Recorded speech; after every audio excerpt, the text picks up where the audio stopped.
Alors, bonjour à tous, il est 17h10, on est le 29 mars 2023 et aujourd'hui débute un nouvel enseignement. On va prendre l'écriture de base, ce sera dans les livres de Job, Job chapitre 1. Je commence la lecture au verset 4. Je prie l'Éternel qu'il puisse vous ouvrir la compréhension de ce qu'on va lire et qu'il fasse entendre sa voix au travers de cette prédication afin que vous soyez bénis de toute bénédiction spirituelle et que le reste puisse suivre.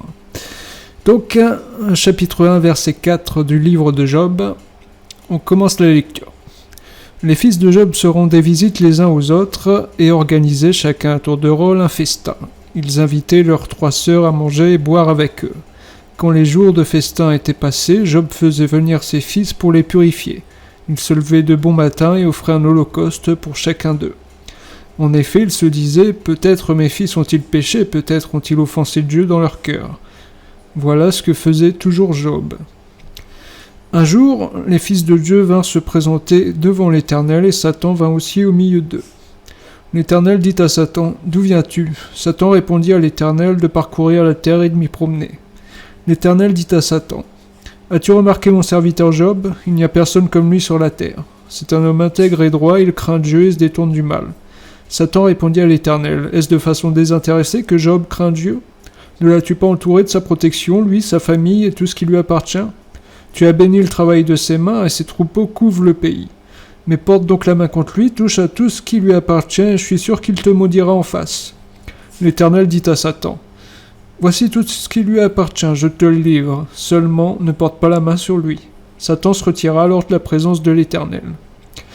Alors qu'un jour les fils et les filles de Job mangeaient et buvaient du vin chez leur frère aîné, un messager arriva vers Job et lui dit « Les bœufs labourés, les ânesses broutaient à côté d'eux.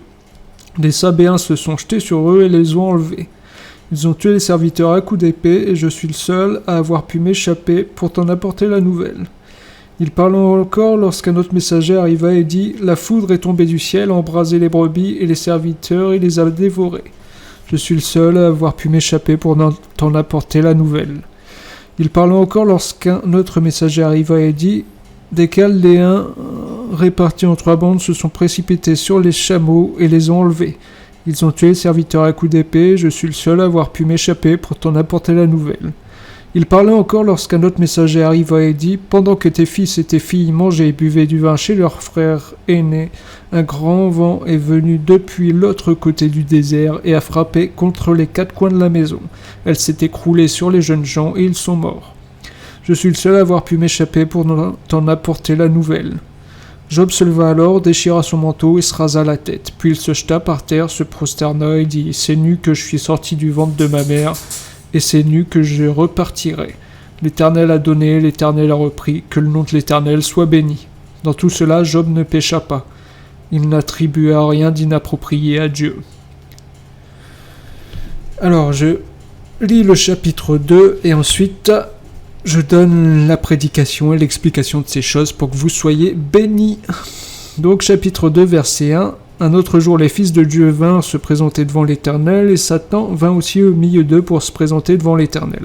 L'Éternel dit à Satan, « D'où viens-tu » Satan répondit à l'Éternel de parcourir la terre et de m'y promener. L'Éternel dit à Satan, « As-tu remarqué mon serviteur Job ? Il n'y a personne comme lui sur la terre. C'est un homme intègre et droit, il craint Dieu et se détourne du mal. Il persévère dans son intégrité, et c'est sans raison que tu m'incites à le perdre. » Satan répondit à l'Éternel, « Peau contre peau. Tout ce qu'un homme possède, il est prêt à l'échanger contre sa vie. Mais porte donc la main contre lui, touche à ses os et à sa chair, et je suis sûr qu'il te maudira en face. » L'Éternel dit à Satan, « Le voici, je te le livre, seulement épargne sa vie. » Satan se retira alors de la présence de l'Éternel, puis il frappa Job d'un ulcère purulent, depuis la plante des pieds jusqu'au sommet du crâne. Job prit un tesson pour se gratter et s'assit sur de la cendre. Sa femme lui dit, « Tu persévères dans ton intégrité ? Maudis donc Dieu et meurs. » Mais Job lui répondit, « Tu tiens le langage d'une folle. Nous acceptons le bien de la part de Dieu et nous n'accepterions pas aussi le mal. » Dans tout cela, Job ne pécha pas par ses lèvres. On va s'arrêter là. Donc, pourquoi est-ce que j'ai pris le livre de Job ? Pour vous donner la révélation de Jésus-Christ au travers de ce livre, et ensuite un point de doctrine que l'Éternel m'a donné il y a peu. Donc, Quand l'Éternel donne, je donne à mon tour. C'est la règle. Celui qui a le blé doit fournir le blé. D'accord? Donc je vous fournis la nourriture que j'ai moi-même reçue. C'est pour moi une bénédiction et ce sera pour vous une bénédiction d'écouter ces choses, car ce sera une portion d'écriture en plus sur laquelle vous aurez un peu de lumière, et comme vous le savez, la lumière chasse les ténèbres, donc c'est bon pour votre âme, c'est bon pour la pureté de votre cœur, et tout ce qui vient de l'Éternel est bon. Il faut savoir s'en nourrir et s'en satisfaire. Voilà. Donc, pour commencer, on voit que tout d'abord, les fils de Job se rendent visite les uns aux autres et organisent chacun à tour de rôle un festin. Ils invitent leurs 3 sœurs à manger et boire avec eux. Et quand les jours de festin passent, Job fait venir ses fils pour les purifier. Il offre un holocauste pour chacun d'eux au cas où ses fils auraient péché. D'accord? Qu'ils auraient offensé Dieu dans leur cœur. On voit ensuite que Satan se présente devant l'Éternel, et que Satan dit que ce n'est pas de façon désintéressée que Job craint Dieu, et donc Satan, Dieu lui permet de porter la main contre tout ce que Job possède, et ensuite contre Job lui-même. D'accord? Jusqu'ici, vous comprenez les Écritures noir sur blanc. Il est important de répéter les Écritures, parce qu'il est important de d'abord donner la lettre avant de donner l'explication de la lettre. Il faut être précis dans la lecture afin d'être précis dans l'explication, parce que des fois on s'emporte un peu vite dans la lecture, ce qui fait que l'explication elle-même devient faussée, parce que la première lecture a été elle-même faussée. D'accord ? Pour ce qui est de la précision de la lecture, ça c'est le ministère qu'on appelle le doctorat. Donc ce sont les docteurs de l'évangile, d'accord? Il y a 5 ministères, apôtre, prophète, pasteur, docteur, évangéliste. Le rôle du docteur, c'est d'apporter la précision, d'accord? C'est un peu le chirurgien, d'accord? Celui qui découpe l'agneau avec précision. Donc, là, tout d'abord, les fils de Job qui se rendent visite les uns aux autres organisent chacun à tour de rôle un festin. Ici, avant que Job, vous avez donc compris que Job fait référence à Jésus-Christ, d'accord? Jésus-Christ, Dieu a un premier peuple, Israël.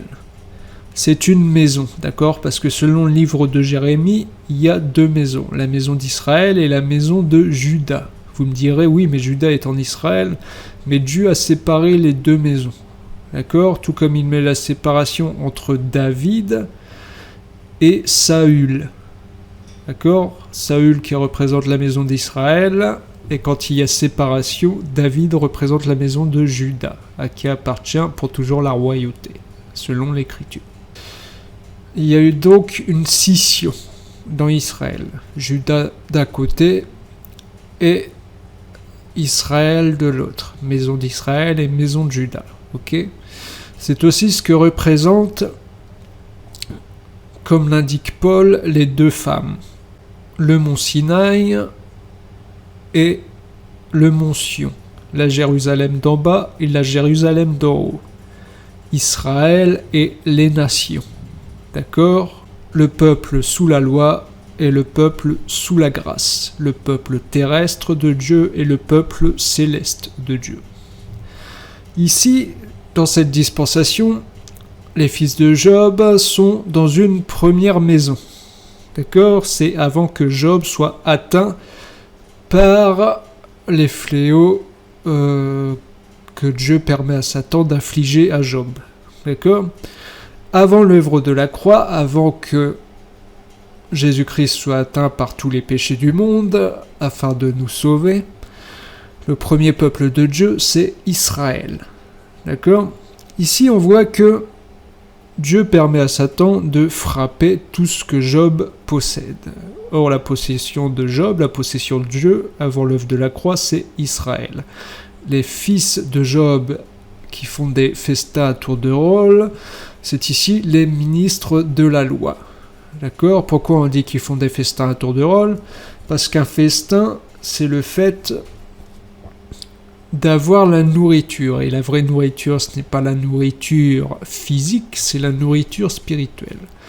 Quand il s'agit de festin, il y a la viande et il y a le sang.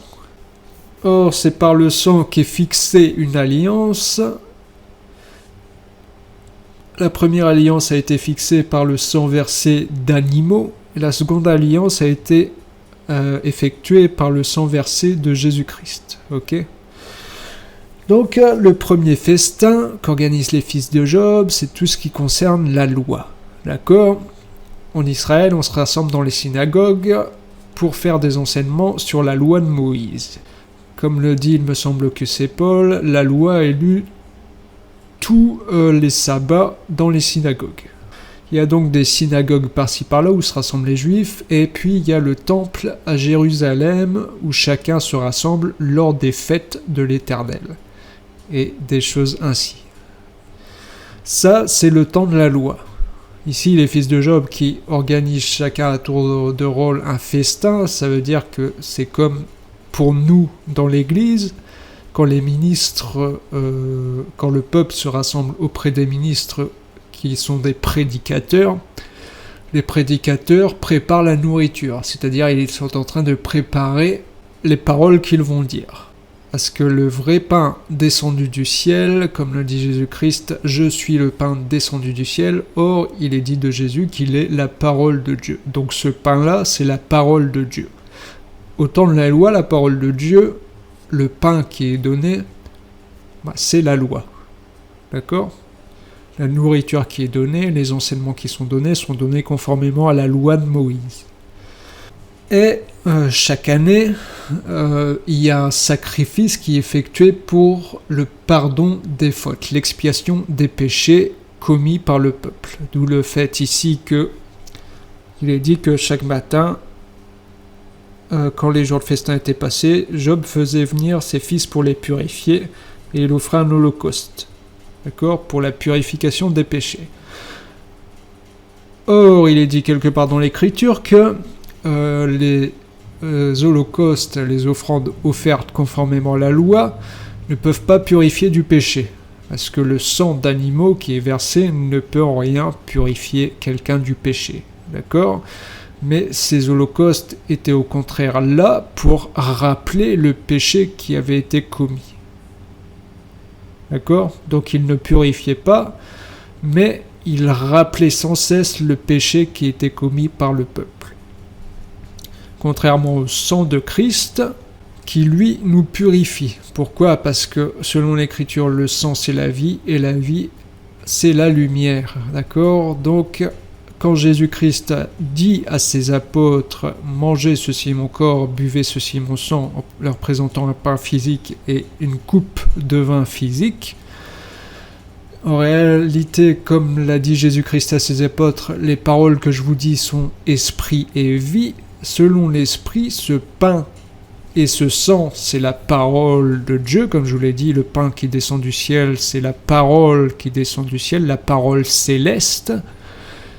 Et le sang qui purifie, eh bien, c'est l'explication de la parole. D'accord ? Le corps de Jésus, c'est le pain. Il faut que ce pain soit brisé afin qu'en sorte le sang. Le sang qui est la vie était à l'intérieur du pain. C'est-à-dire que le sang est à l'intérieur de Jésus. Une fois que Jésus est brisé à la croix, le sang coule. Et c'est ce sang-là qui purifie. Comme je vous ai dit, le vrai pain qui descend du ciel, c'est la parole. Dans cette parole, il y a le sang. C'est ce que dit Jésus aux spécialistes de la loi et aux foules qui l'entourent. Vous cherchez la vie en scrutant les Écritures, pourtant ce sont elles qui rendent témoignage de moi, et vous ne voulez pas venir à moi pour avoir la vie. Jésus est la parole, et à l'intérieur, il y a le sang, c'est-à-dire la vie. Jésus est le pain de la parole, et à l'intérieur, il y a la lumière de l'explication de la parole, le sang, la vie. Voilà. Donc, revenons au temps de la loi. En ce temps-là, il y a donc un holocauste qui est offert pour purification des péchés, mais comme dit l'Écriture, je crois que c'est en hébreu, il est impossible que le sang d'animaux purifie du péché. Ces holocaustes-là, ces offrandes sont ici pour rappeler les fautes du peuple, d'accord ? Pour qu'ils aient conscience de leurs péchés et de leurs fautes. Ensuite, que se passe-t-il ? Satan se présente donc devant l'Éternel. Il dit à Dieu que ce n'est pas de façon désintéressée que Job craint Dieu, et Dieu lui permet de toucher à tout ce que possède Job. Alors on va relire élément par élément ce qu'il se passe. C'est verset 13 du chapitre 1. Alors qu'un jour les fils et les filles de Job mangeaient et buvaient du vin chez leur frère aîné, un messager arriva vers Job et lui dit « Les bœufs labourés et les ânesses broutées à côté d'eux. Des Sabéens se sont jetés sur eux et les ont enlevés. Ils ont tué les serviteurs à coups d'épée, je suis le seul à avoir pu m'échapper pour t'en apporter la nouvelle. » Il parlait encore lorsqu'un autre messager arriva et dit « La foudre est tombée du ciel, a embrasé les brebis et les serviteurs, il les a dévorés. Je suis le seul à avoir pu m'échapper pour t'en apporter la nouvelle. » Il parlait encore lorsqu'un autre messager arriva et dit « Des Chaldéens répartis en 3 bandes se sont précipités sur les chameaux, ils les ont enlevés, ils ont tué les serviteurs à coups d'épée, et je suis le seul à avoir pu m'échapper pour t'en apporter la nouvelle. » Il parlait encore lorsqu'un autre messager arriva et dit « Pendant que tes fils et tes filles mangeaient et buvaient du vin chez leurs frères, un grand vent est venu depuis l'autre côté du désert et a frappé contre les 4 coins de la maison. Elle s'est écroulée sur les jeunes gens et ils sont morts. Je suis seul à avoir pu m'échapper pour t'en apporter la nouvelle. » Alors, tout d'abord, vous avez les bœufs qui labouraient et les ânesses qui broutaient à côté d'eux. Des Sabéens se sont jetés sur eux et les ont enlevés. Ils ont tué les serviteurs à coups d'épée. Qu'est-ce que les Sabéens ? Les Sabéens, ce sont des étrangers. En prenant en compte que oui, ici, le livre de Job se passe en dehors d'Israël, mais comme je vous ai dit, Job et ses fils et ses filles représentent ici la maison d'Israël. Or, les Sabéens sont des non-juifs. D'accord ? Quand vous regardez la répartition du pays de Canaan, qui est le pays promis par Dieu à Abraham, pays où donc Israël s'établit après avoir passé le Jourdain, vous verrez que Canaan, qui est donc le pays pris par Israël, est entouré des nations étrangères. D'accord ? C'est une terre entourée de nations étrangères. Or, si vous allez voir en Apocalypse, il est dit « La mer que tu vois, ce sont des peuples, des langues et des nations. » C'est-à-dire que l'eau de la mer sont des peuples, des langues et des nations. Israël, lui, est sur une terre, d'accord, entouré de peuples, de langues et de nations. Ils sont donc entourés de la mer. D'accord ? Mais avant ça, vous allez comprendre que Israël était prisonnier des Égyptiens avant d'arriver au pays de Canaan. Il a fallu que l'Éternel les fasse sortir de l'esclavage des Égyptiens pour les amener jusque Canaan, ok, la terre promise. Israël était donc esclave des eaux de la mer, d'accord, qui sont également appelées les eaux de l'abîme, selon Genèse. Les eaux ténébreuses, d'accord. Donc vous comprenez que lorsqu'en Genèse, Dieu fait sortir la terre de dessous les eaux, c'est l'image d'Israël que Dieu prend pour faire sortir de la mer, de l'abîme, de l'esclavage de l'Égypte, d'accord, de l'esclavage des nations païennes, d'accord. Dieu trace un cercle à la surface de la mer, il fait sortir la terre. D'accord, c'est l'image que Dieu prend Israël pour le faire sortir de l'esclavage des ténèbres. D'accord ? Et en Genèse, il est écrit que lorsque Dieu effectue ce mouvement, il rassemble les eaux à un seul endroit afin que le sec apparaisse. Je vous informe que dans la Révélation, cet endroit où l'Éternel fait se rassembler les eaux de l'abîme, les eaux ténébreuses pour que Israël sorte de l'esclavage, cet endroit-là s'appelle Jésus-Christ. Jésus-Christ qui a pris sur lui toutes les eaux ténébreuses tout le péché du monde, afin que nous qui étions sous l'esclavage, nous puissions être délivrés de l'esclavage du malin, de l'esclavage des ténèbres. Ok, ça c'est dans la Révélation. Pour nous en tant qu'Église. Mais en ce qui concerne Israël, voilà, comme je vous disais, Canaan est donc une terre, la terre qu'habite Israël et qui est entourée de nations païennes, qui représentent donc les eaux de la mer, d'accord ? C'est pourquoi, à chaque fois qu'Israël pêche, vous verrez que les nations qui l'entourent se précipitent pour combattre Israël. C'est-à-dire qu'à chaque fois qu'Israël pêche, lorsqu'il est dans le pays de Canaan, eh bien, les eaux de la mer vont venir recouvrir la terre. D'accord ? C'est assez simple. Ça veut dire que Israël repart dans l'esclavage des ténèbres. Voilà. Donc, toutes ces nations païennes représentent les ténèbres. Si vous voulez, le diable. C'est pourquoi il est dit ici que, je relis, des Sabéens se sont jetés sur eux et les ont enlevés. Ils ont tué les serviteurs à coups d'épée. Je suis le seul à avoir pu m'échapper. Ici, les Sabéens enlèvent les bœufs et les ânesses et les tuent. Or, Christ ou quelqu'un d'autre a dit dans les Écritures que le diable est un voleur et un meurtrier depuis le début. D'accord ? Et c'est ici ce que font les Sabéens. Ils enlèvent, ils volent et ils tuent. C'est donc l'œuvre du diable, l'œuvre des ténèbres. D'accord ? Les nations païennes ici représentent donc le diable, représentent donc les démons, les ténèbres. D'accord ? Qui s'attaquent à la maison de Job, à la maison d'Israël. Ensuite, des Chaldéens se sont précipités sur les chameaux et les ont enlevés. Ils ont tué les serviteurs à coups d'épée. Là, c'est la même chose. Pendant que tes fils et tes filles mangeaient et buvaient du vin chez leur frère aîné, un grand vent est venu depuis l'autre côté du désert et a frappé contre les quatre coins de la maison. Elle s'est écroulée sur les jeunes gens et ils sont morts. Ici, il est dit, un grand vent est venu depuis l'autre côté du désert et a frappé contre les quatre coins de la maison et celle-ci s'est écroulée. Or, le vent, ce n'est pas n'importe quoi.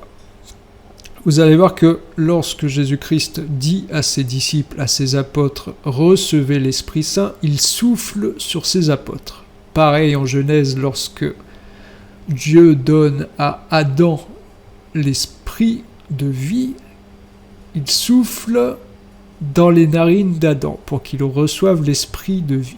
D'accord ? Donc l'esprit, c'est un souffle, c'est un vent.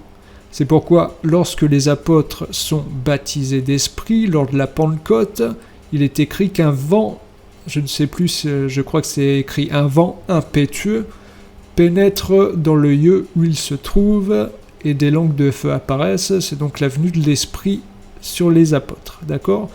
L'Esprit Saint est un vent impétueux. Les esprits, en général, sont des vents.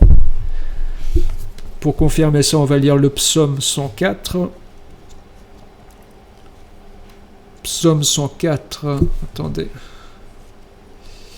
Ici, on reste dans la révélation pour l'instant, et tout à l'heure, je vous donnerai un point doctrinal, c'est-à-dire un point qui vous servira dans la vie de tous les jours. Donc, pour l'instant, on est dans la révélation.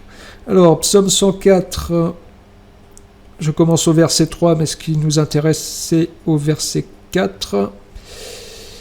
Il construit sa demeure au-dessus de l'eau, il fait des nuages son char, il s'avance sur les ailes du vent, il fait des vents ses messagers, des éclairs ses serviteurs. Il a établi la terre sur ses fondements, elle ne sera jamais ébranlée. Il fait des vents ses messagers. D'accord ? Le vent, c'est tout un messager. Or, le véritable messager de Dieu, ce sont les anges. Et dans d'autres versions, il est écrit dans ce psaume 104, il fait de ses anges des esprits. D'accord ? Donc, ces messagers qui sont des vents, ce sont des esprits. Vous comprendrez ici dans le livre de Job que lorsqu'il est dit qu'un messager arriva vers Job et lui dit: les bœufs labourés, les ânes broutés à côté d'eux, les sabéens se sont jetés sur eux et les ont enlevés. Je suis le seul à avoir pu m'échapper pour t'en apporter la nouvelle. C'est-à-dire que dans la révélation, ce messager-là qui vient apporter la nouvelle de la mort des serviteurs de Dieu, c'est un esprit. D'accord ? Celui qui vient apporter la nouvelle de la mort de Jésus-Christ, de la mort de la maison d'Israël, parce que Jésus-Christ en tant qu'homme, c'est toute une maison. Selon le livre de Jérémie, un homme est égal à une maison. D'accord ? Donc lorsque Jésus-Christ vient dans une chair semblable à la nôtre, c'est toute une maison qu'il représente. Une maison d'argile, d'accord ? Parce qu'il est fait de chair. Donc ça, c'est toute la maison d'Israël. Il contient en lui toute la maison d'Israël. C'est tout un temple, toute une maison. Et ce messager-là qui vient après la mort de Jésus-Christ, après donc la destruction de la maison d'Israël, parce que comme l'a dit Jésus-Christ, détruisez ce temple et j'en reconstruirai un autre qui n'est pas fait de main d'homme, c'est-à-dire que c'est la destruction du culte de toute une nation, parce que c'est dans le temple qu'on fait le culte, d'accord, en Israël.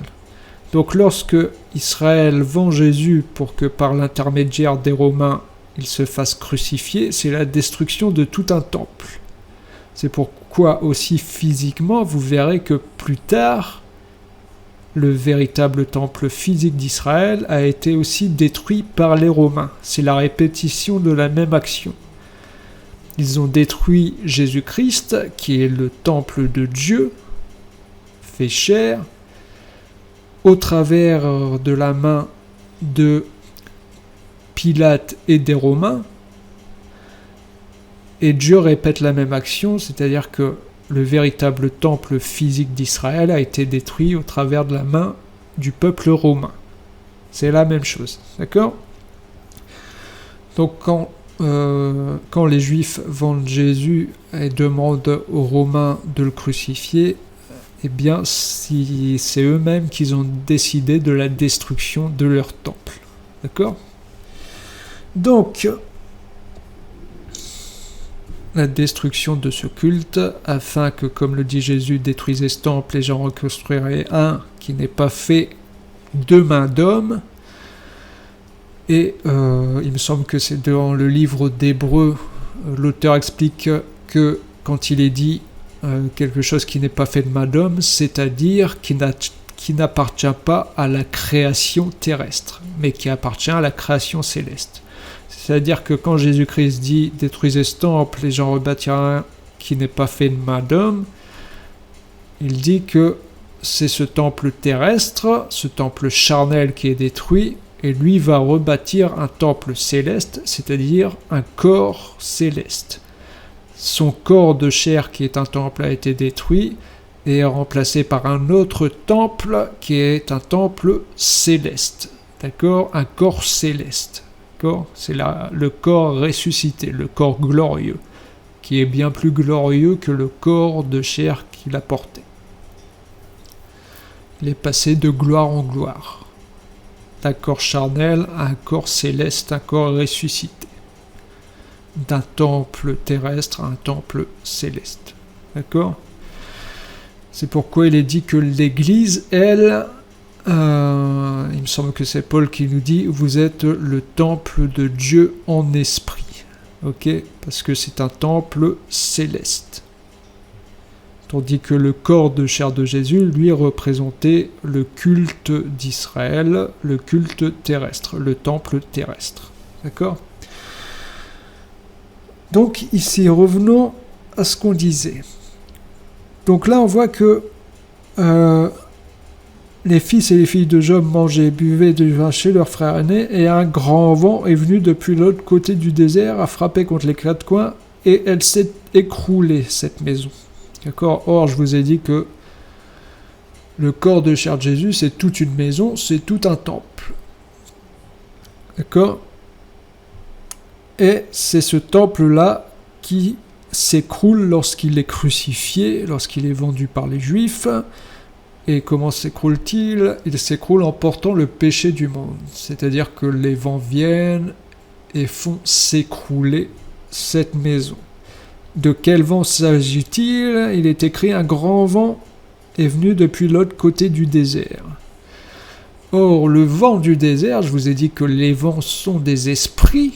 Donc, Christ a été frappé par les esprits démoniaques, les esprits de ténèbres, parce qu'il est venu pour porter le péché du monde, d'accord, pour expier nos fautes.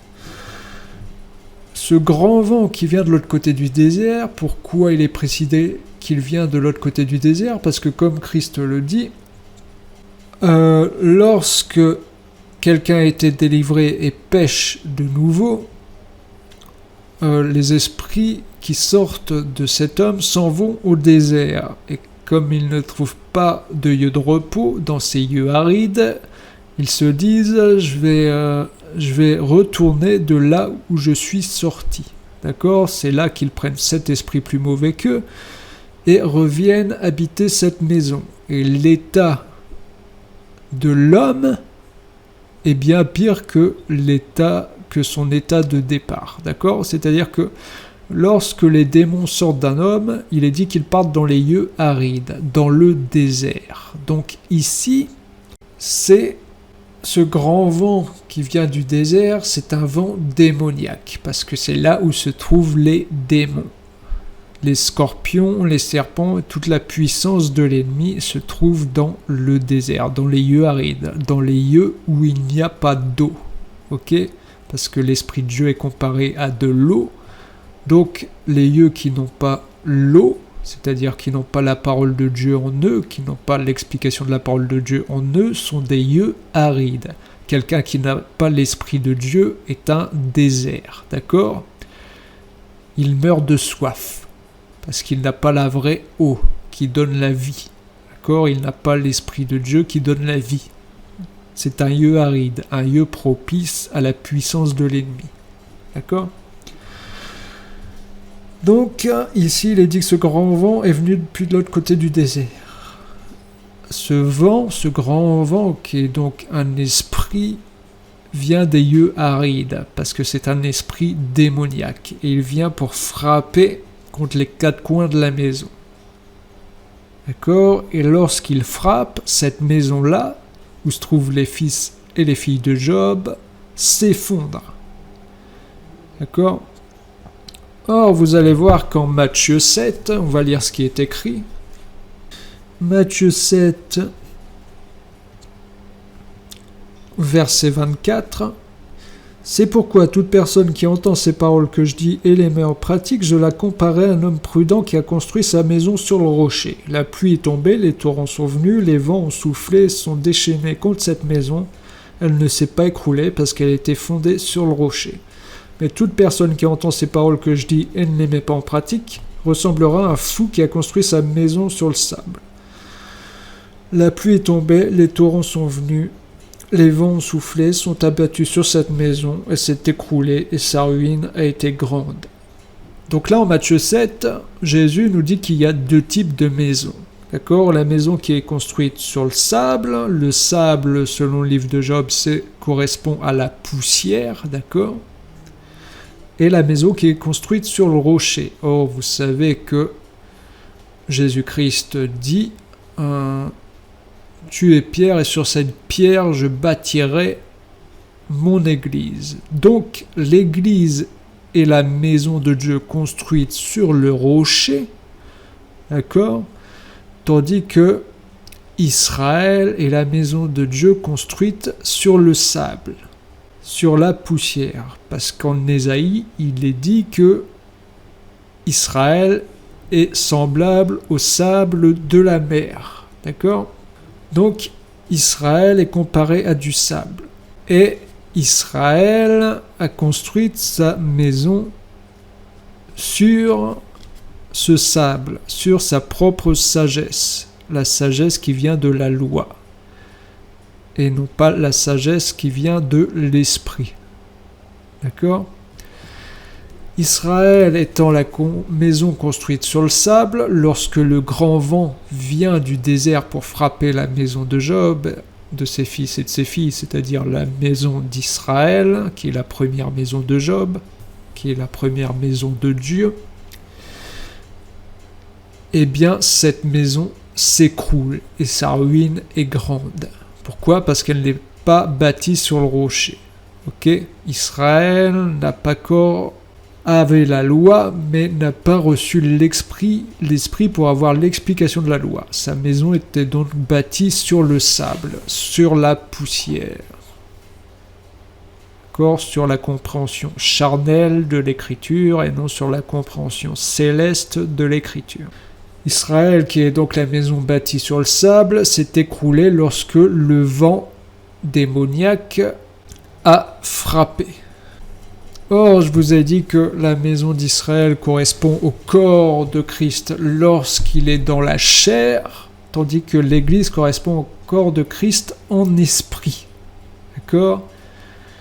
Ce premier temple, le corps de Christ dans la chair, doit être frappé et détruit, car il doit porter le péché du monde sur lui. Donc, en même temps que cette maison qui contient les serviteurs, les fils et les filles de Job est détruite, c'est Job lui-même qui est détruit. D'accord ? C'est pourquoi en dessous, lorsqu'il est écrit qu'un grand vent a frappé les coins de la maison et que celle-ci s'est écroulée, il est écrit au verset 20, « Job se leva alors, déchira son manteau et se rasa la tête. Puis il se jeta par terre, se prosterna et dit, « C'est nu que je suis sorti du ventre de ma mère, et c'est nu que je repartirai. L'Éternel a donné, et l'Éternel a repris. Que le nom de l'Éternel soit béni. » Donc, quand la maison s'écroule, Job déchire son manteau et se rase la tête. Or, ce n'est pas anodin ici, le fait que Job se rase la tête. Vous allez voir qu'avec Samson, qui est également l'image de Christ, il est dit que sa puissance réside dans sa chevelure. Donc ici, Job qui se rase la tête, c'est la puissance de Dieu qui quitte Job. D'accord ? Il se jette par terre et il dit « C'est nu que je suis sorti du ventre de ma mère et c'est nu que je repartirai ». Pourquoi ? Parce que je vous informe que lorsque Jésus-Christ est crucifié et que l'Esprit de Dieu le quitte, car Jésus-Christ est en train de porter le péché du monde sur lui, est en train de se revêtir des ténèbres pour effectuer l'expiation et nous sauver, l'Esprit de Dieu le quitte. D'accord ? C'est ici Job qui se rase la tête, qui déchire son manteau, et qui dit « C'est nu que je suis sorti du ventre de ma mère, c'est nu que je repartirai. » À la croix, je vous informe que Jésus-Christ n'avait pas de pagne, vu qu'il est dit que ses vêtements ont été distribués. Jésus-Christ est mort tout nu. D'accord ? Pourquoi ? Vous allez me dire que c'est une honte, mais justement, Jésus-Christ est venu porter la honte jusqu'au bout. D'accord ? Donc il fallait aussi qu'il meure tout nu, parce que c'est une honte. Lui qui est venu porter la honte, il fallait que ça se passe jusqu'au bout. D'accord ? Donc, c'est ainsi que Job dit « C'est nu que je repartirai ». En même temps que la maison s'écroule, c'est le temple qui est détruit, détruisez ce temple et je repartirai un, comme le dit l'apôtre Jean, il parlait du temple de son corps. En même temps que la maison est détruite, c'est Job lui-même qui est détruit. C'est pourquoi juste après, vous verrez que après s'être attaqué aux possessions de Job, Satan s'attaque à Job lui-même, et Job est frappé d'un ulcère. Or, l'ulcère, si vous connaissez l'épisode du roi Ézéchias, correspond à la mort, parce que quand Dieu guérit Ézéchias de son ulcère, Ézéchias dit qu'il était aux portes de la mort. D'accord ? Je vais essayer de retrouver ce passage assez vite pour vous le relire précisément. Alors, Voilà, c'est 2 Rois chapitre 20.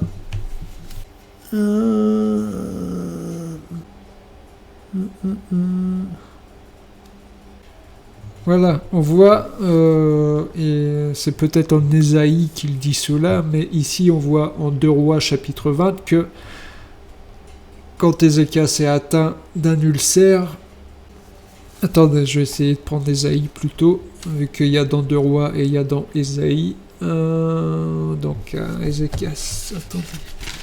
Par contre dans Ésaïe, il faut que je retrouve le verset où il se trouve.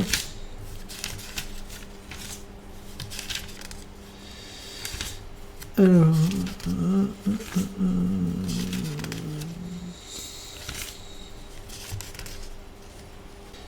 c'est au chapitre 38 en Ésaïe.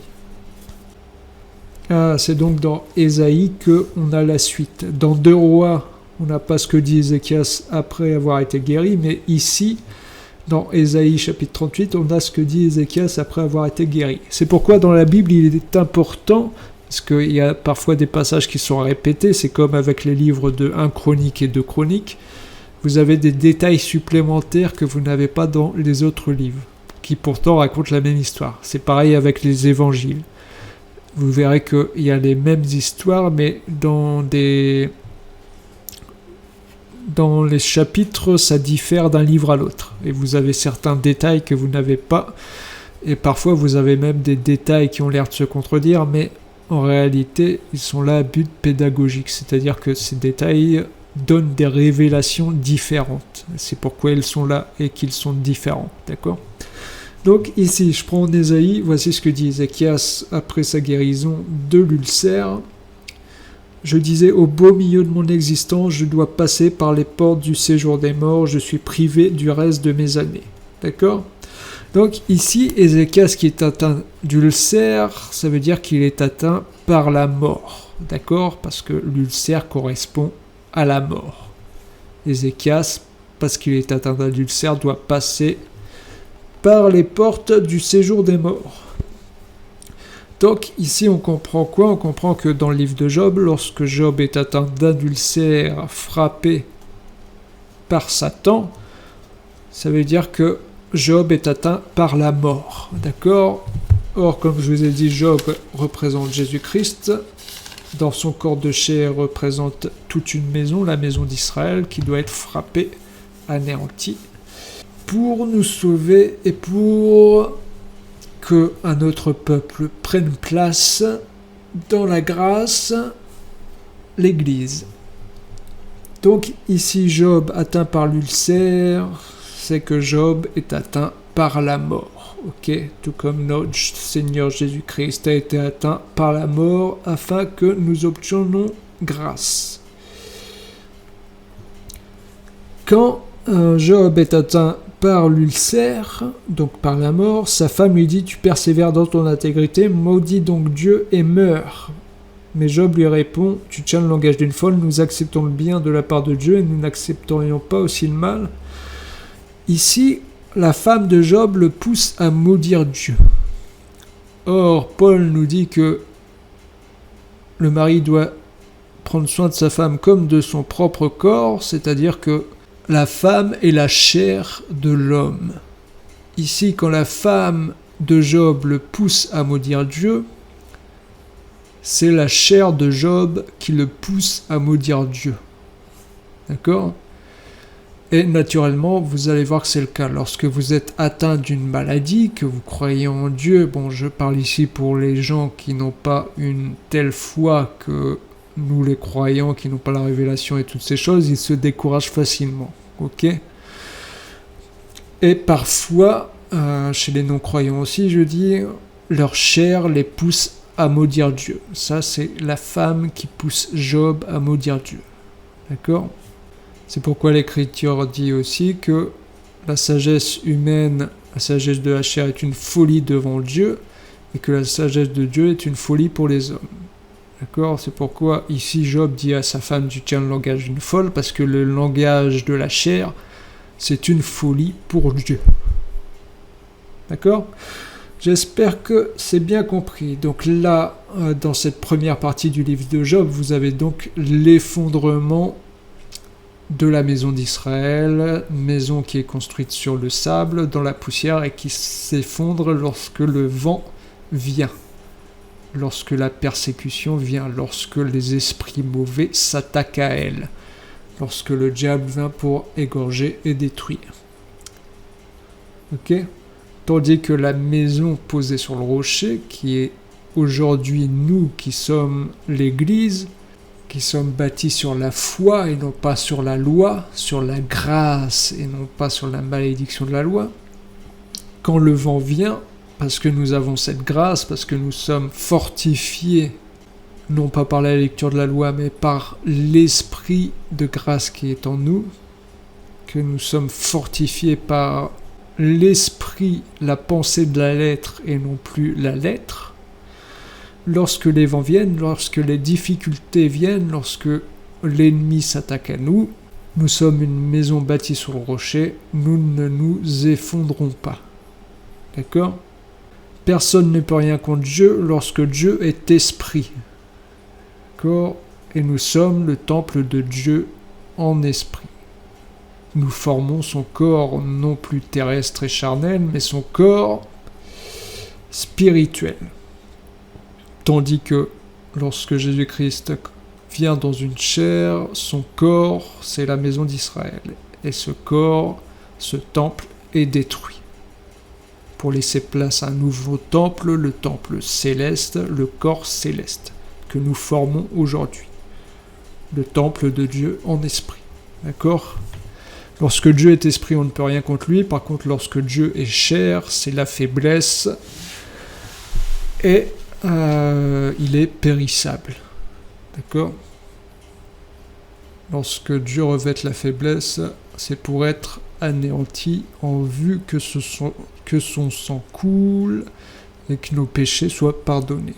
S'il ne revêtit pas de corps de chair, il ne peut pas mourir à la croix et donc nous ne sommes pas sauvés.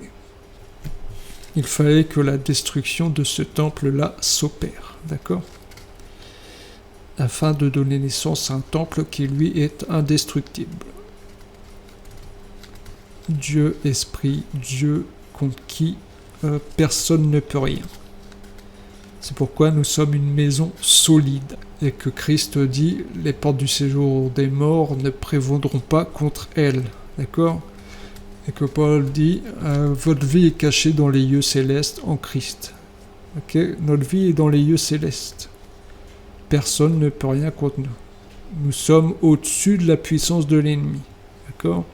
Christ nous a donné l'autorité sur toute la puissance de l'ennemi.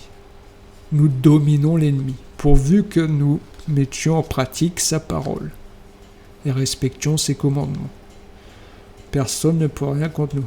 Personne ne peut rien contre cette église, cette maison, ce temple céleste. Alors, donc ici vous avez l'effondrement de la maison d'Israël, accompagné donc de l'effondrement de Job, en vue que le sang coule, en vue que nous obtenons grâce. C'est pourquoi lorsque Job est rétabli au chapitre 41, vous verrez qu'il est dit que Dieu... Attendez, je vais lire ça. En chapitre 42... Verset 10, l'Éternel rétablit la situation de Job quand celui-ci eut prié pour ses amis. Il lui accorda le double de tout ce qu'il avait possédé. Donc, lorsque la situation de Job est rétablie, l'Éternel lui accorde le double. C'est-à-dire que non seulement il retrouve la maison d'Israël, mais en plus il a une deuxième femme, l'épouse, l'Église. D'accord ? C'est pourquoi il a le double. Parce qu'au lieu d'avoir un peuple, désormais il a deux peuples. C'est aussi l'histoire de Jacob qui vient pour Rachel. Il effectue un travail pour avoir Rachel, mais il se retrouve avec Léa. Et lorsqu'il part de chez Laban, vous verrez qu'il a donc, au lieu d'avoir une femme pour laquelle il est venu, il se retrouve avec deux femmes. D'accord ? C'est la même chose. Dieu avait un peuple, et lorsqu'il vient pour effectuer l'œuvre de la croix, pour donner grâce, pour donner le salut, il se retrouve désormais avec deux peuples. C'était dans le plan de Dieu. D'accord ? C'est pourquoi ici Job se retrouve avec le double de ce qu'il avait possédé auparavant. Mais il a fallu d'abord qu'il passe par la mort. Et il faut que vous sachiez aussi que la mort est obligatoire pour obtenir la multiplication.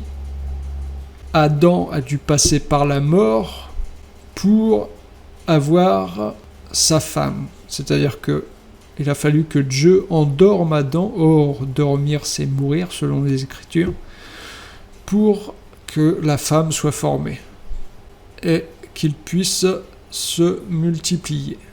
Ainsi, Christ dit aussi que si le grain ne tombe en terre et ne meurt, il reste seul. Mais s'il meurt, il porte beaucoup de fruits. C'est-à-dire que Christ, quand il vient, il est seul, mais il faut qu'il passe par la mort pour qu'il y ait multiplication. Pour qu'il y ait des nombres incalculables de fils et de filles. D'accord ? Donc, la multiplication selon Dieu, il faut toujours passer par la mort. D'accord ? C'est pourquoi nous aussi, nous devons mourir aux œuvres de la chair si nous voulons que le fruit se multiplie en nous. Tout ce qui est l'amour, la douceur, la bienveillance, la bénédiction céleste et le reste, c'est-à-dire la bénédiction terrestre, il faut d'abord mourir aux œuvres de la chair, d'accord ? La mort entraîne toujours la multiplication, c'est la loi de Dieu, d'accord ? Donc, on vient de voir ça. Tout à l'heure, on a lu Matthieu 7. Ah oui, avant de reprendre Matthieu 7, on va d'abord passer par Cantique des Cantiques. Là, on a vu que les vents ont frappé la maison et que cette maison-là, qui correspond à la maison d'Israël, s'est donc écroulée. Mais on a lu en Matthieu 7 que lorsque la maison est construite sur le rocher, les vents ont beau venir, cette maison reste solide. Et je vous ai dit que c'est donc l'Église, comme l'a dit Christ, sur cette pierre je bâtirai mon église, sur ce roc je bâtirai mon église, sur ce rocher je bâtirai mon église. Lorsque les vents viennent, l'église, elle, ne tombe pas. Ok ? Parce qu'elle n'a pas pour appui sa propre chair, la poussière, parce que Adam est fait de poussière, d'accord ? Mais elle a pour appui le rocher, l'éternel Dieu, le Saint d'Israël. Or, voici ce qui est dit en Cantique des Cantiques. Cantique des Cantiques, chapitre 4, au verset 16. Ah, je prends au verset 12 d'abord. Voici ce que dit le bien-aimé de sa femme. Tu es un jardin privé, ma sœur, ma chérie, une fontaine fermée, une source réservée. Tes pousses sont un jardin de grenadiers aux fruits les meilleurs. On y trouve réunis du henné et du nard, etc., etc. Verset 16. Lève-toi, vent du nord, viens, vent du sud, soufflez sur mon jardin et que ses aromates se diffusent. Que mon bien-aimé entre dans son jardin afin qu'il mange de ses fruits les meilleurs. Donc là, d'abord, on dit au verset 12 que la femme est un jardin privé. D'accord ? Ici, je vous informe que Cantique des Cantiques est une conversation dans la Révélation entre Dieu et l'épouse. D'accord ? L'épouse qui est l'Église. La femme est donc un jardin privé, aux fruits les meilleurs. D'accord ? Nous portons les meilleurs fruits, en tant qu'épouse de Christ. Or, voici ce que dit la jeune femme. Lève-toi, vent du nord, viens, vent du sud, soufflez sur mon jardin et que ses aromates se diffusent. Que mon bien-aimé entre dans son jardin afin qu'il mange de ses fruits les meilleurs. Ici, la jeune femme demande à ce que les vents du nord et les vents du sud se lèvent pour souffler sur elle. Parce que je vous rappelle qu'il est écrit que le jardin, c'est toute une femme. Et on a dit tout à l'heure que le vent correspond à l'ennemi, les esprits démoniaques.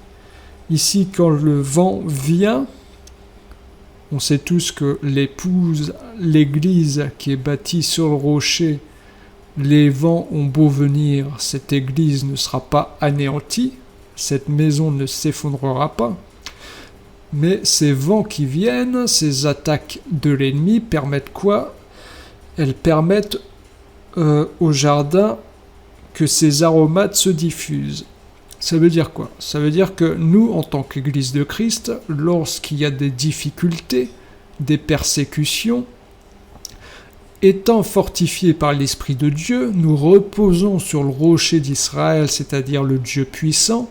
Lorsque ces persécutions, lorsque ces difficultés surviennent venues de l'ennemi, eh bien ces difficultés, au lieu de nous anéantir, nous renforcent, c'est-à-dire qu'elles nous permettent de diffuser les aromates, la bonne odeur de Christ parmi les nations.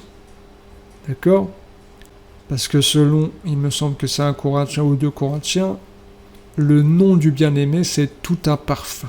D'accord? Et nous sommes la bonne odeur de Christ. Mais pour que cette bonne odeur de Christ se dégage, l'amour, la douceur, la bienveillance, la bonté, la persévérance, la patience et tout ce qui est bon aux yeux de Dieu, il faut que les vents soufflent. Il faut donc qu'il y ait des difficultés afin que nous soyons remarqués au milieu des ténèbres. D'accord? Que nous soyons comme une lumière. Moi, le premier, je le dis, il arrive parfois que je perde ma force spirituelle à cause de ma propre faute, ça m'est déjà arrivé. Eh bien, je peux vous dire que tout ce temps que je passais dans les difficultés à être fortifié par l'Esprit de Christ, lorsque vous commettez une faute, cette force vous abandonne, d'accord? Vous devez tout recommencer. Donc ici, j'en profite pour exhorter. Lorsque vous écoutez les enseignements, lorsque vous êtes dans la prière, lorsque vous êtes dans la sanctification, comme dit l'Écriture, que celui qui est debout fasse attention de ne pas tomber. Et comme le dit l'Écriture aussi, veillez sur vous-même, d'accord? Veillez à ne pas trébucher. Veillez à ce que l'orgueil ne vous précipite pas de là où vous êtes. Parce que je vous dis,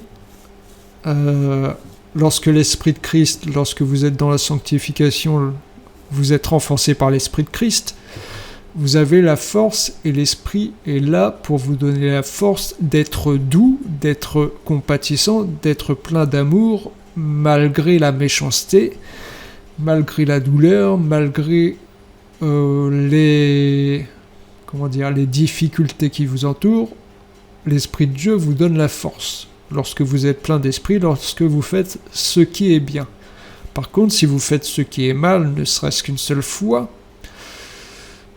même le fait de mettre quelque chose devant vos yeux qui vous pousse à la faute, c'est quelque chose qui peut vous faire perdre votre force. D'accord? Parce que l'Écriture dit, tu ne mettras rien qui te pousse à la faute devant tes yeux. Donc, le simple fait d'écouter ou bien de regarder quelque chose, d'écouter de la musique mondaine ou bien de regarder quelque chose d'inapproprié peut vous faire perdre votre force spirituelle. Et là, je vous dis que lorsque les vents vont souffler, lorsque les difficultés vont survenir, eh bien, vous allez vous énerver. Vous n'aurez plus l'amour, vous n'aurez plus la douceur, mais au contraire, vous aurez l'irritation, la même irritation qu'ont les gens qui n'ont pas Dieu.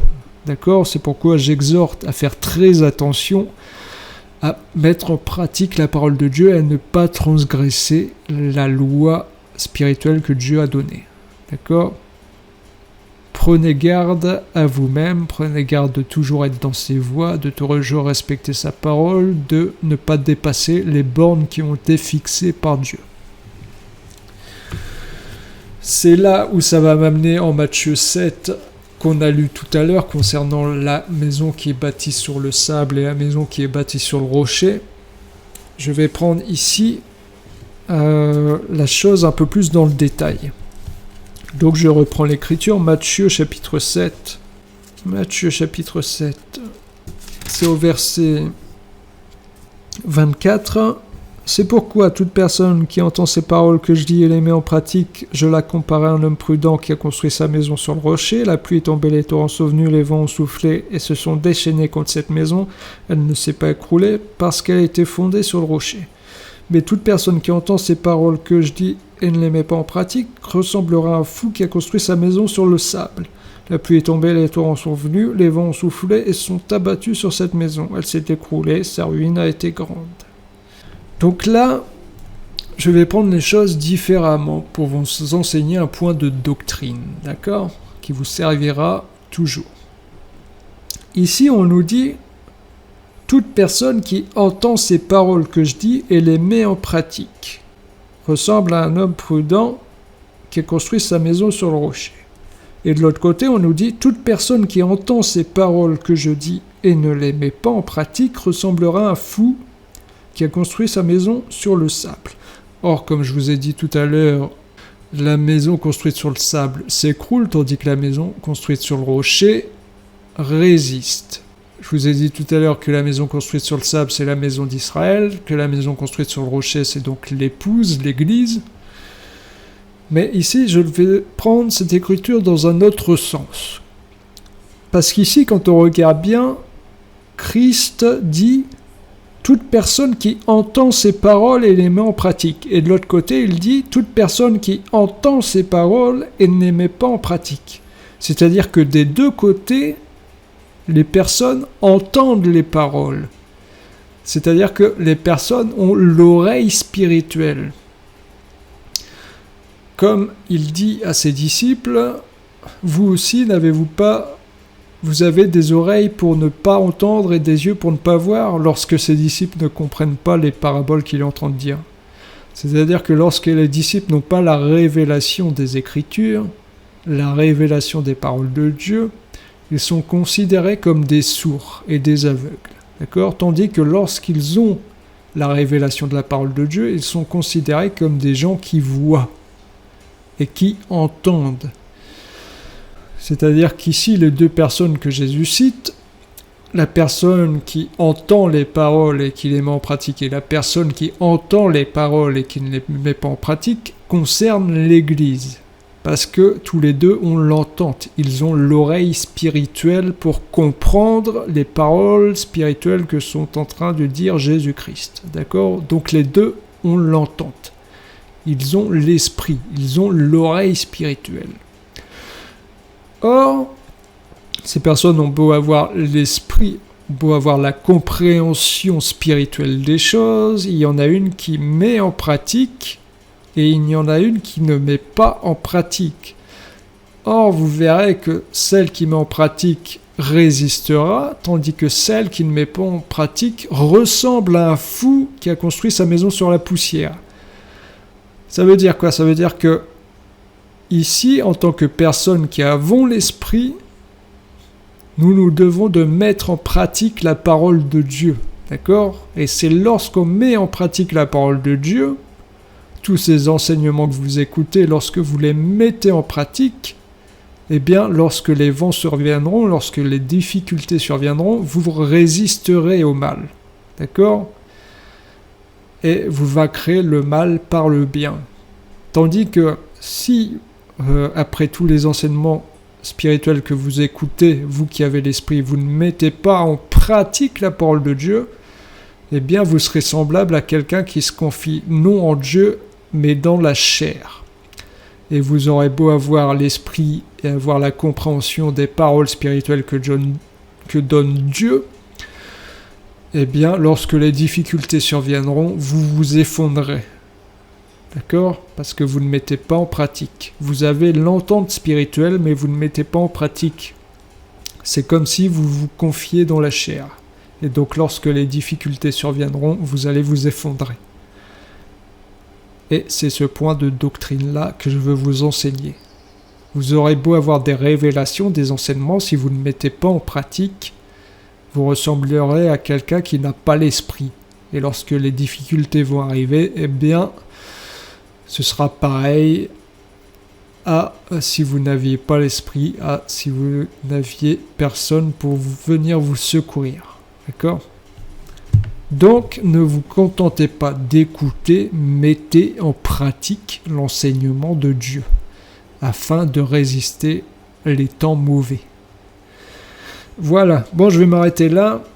Oui, je vois que ça fait quand même 1 heure passée, donc je ne sais pas si je vais refaire une coupure pour tous les temps de silence.